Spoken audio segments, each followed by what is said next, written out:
അസ്സലാമു അലൈക്കും വറഹ്മത്തുള്ളാഹി വബറകാതുഹു. ജീവിതത്തിൽ വലിയ പ്രയാസങ്ങൾ വരുമ്പോഴും ഒരുപാട് ആഗ്രഹിച്ച ഒരു കാര്യം നടക്കാതെ വിഷമിക്കുമ്പോഴും സൂറത്ത് യാസീൻ ഈ രീതിയിൽ ഓതി അള്ളാഹുവിനോട് ദുആ ചെയ്തു നോക്കൂ. 5 നേരത്തെ നിസ്കാരങ്ങളിൽ ഏതെങ്കിലും ഒരു നിസ്കാരത്തിന് ശേഷം ഈ അമൽ ചെയ്യാം. ആദ്യം സൂറത്ത് യാസീൻ ഓതാൻ തുടങ്ങുമ്പോൾ ആദ്യ ആയത്തായ യാസീൻ 7 തവണ ചൊല്ലുക. അതിനുശേഷം യാസീൻ സാധാരണ പോലെ ഓതി മുന്നോട്ടു പോകുക.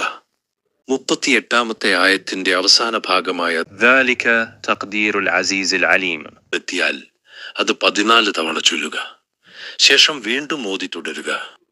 58-ാമത്തെ ആയത്തായ سَلَامٌ قَوْلًا مِّن رَّبٍّ رَّحِيمٍ എത്തിയാൽ അത് 16 തവണ ചൊല്ലുക.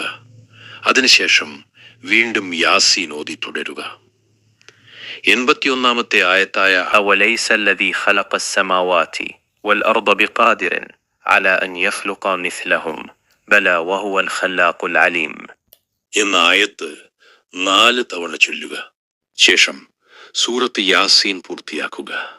നമ്മുടെ മുത്ത് നബിയുടെ പേരിൽ സ്വലാത്ത് ചൊല്ലിയ ശേഷം മനസ്സിലുള്ള കാര്യം അള്ളാഹുവിനോട് തുറന്നു പറഞ്ഞ് ദുആ ചെയ്യുക.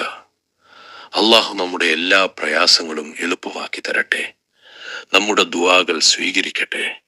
ആമീൻ.